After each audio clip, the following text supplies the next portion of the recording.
O que é surpreendente aqui no Vale do Silício é que, olha, um jantar, uma troca de ideias, um network vira um negócio. O poder da observação do cenário é algo fundamental, é algo que eu estou percebendo que aqui no Vale eles utilizam e muito bem.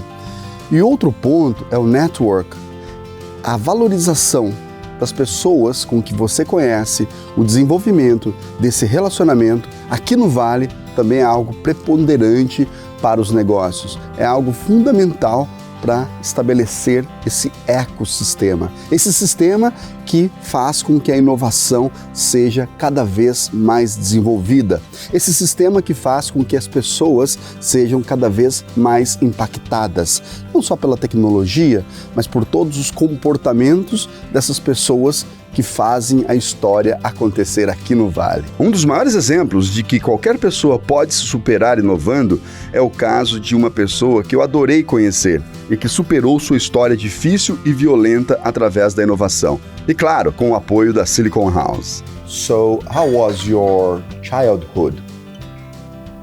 Childhood was early on. I was born and raised in Newport, Rhode Island. But eventually, some things happened between my mother and my father, and it led her to have an emotional and mental breakdown. So I saw that going on. I really didn't understand what it was. But what eventually happened was that my mother decided to leave and move on to another state. She ended up settling in Leesville, Louisiana, down south.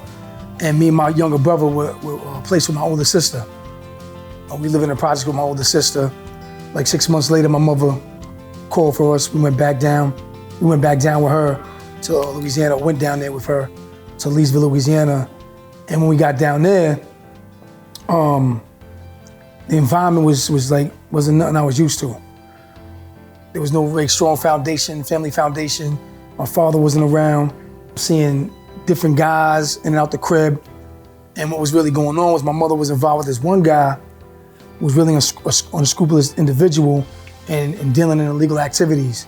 At that point, it was the 80s.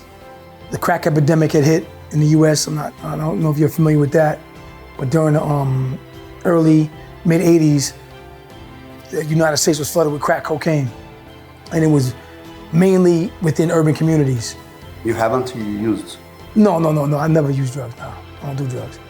Unfortunately, I sold them, which is kind of ironic, being that I sold the same drugs that my mother was addicted to, and it destroyed my foundation, my family, you know?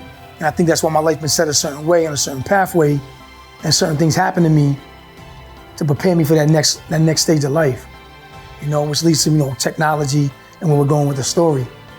Yeah, well, I have a real unique entrance into technology.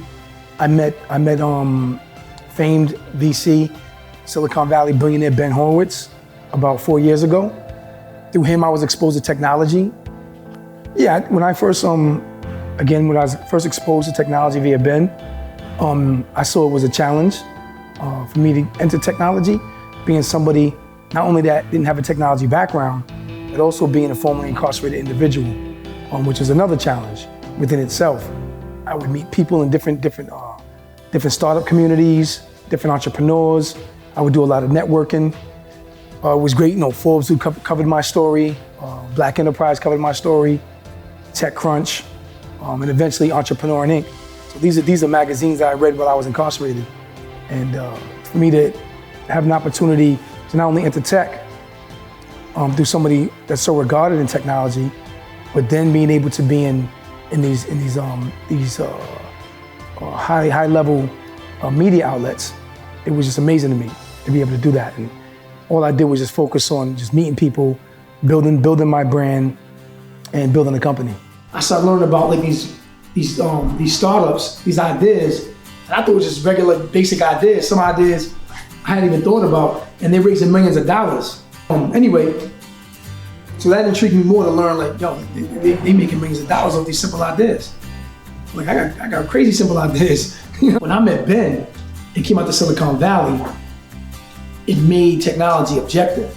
So I started researching what could I create in the financial services space, powered by technology, fintech. and not only create a company that can make money, but they can also have social impact on the world.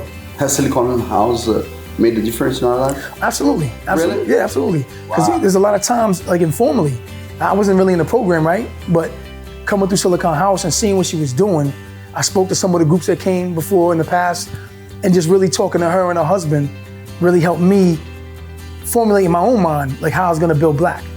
And I always say that if you're gonna build anything, it should be something that definitely impacts society in a positive way. So for me, with Black FinTech, I wanted to make sure it was a social conscious company, social conscious enterprise, me being a social entrepreneur, and I wanted to make sure that we had social impact in what we were doing. So I think that, that's first and foremost for me. I think anybody should think like that when they approach an idea or a company that they're building.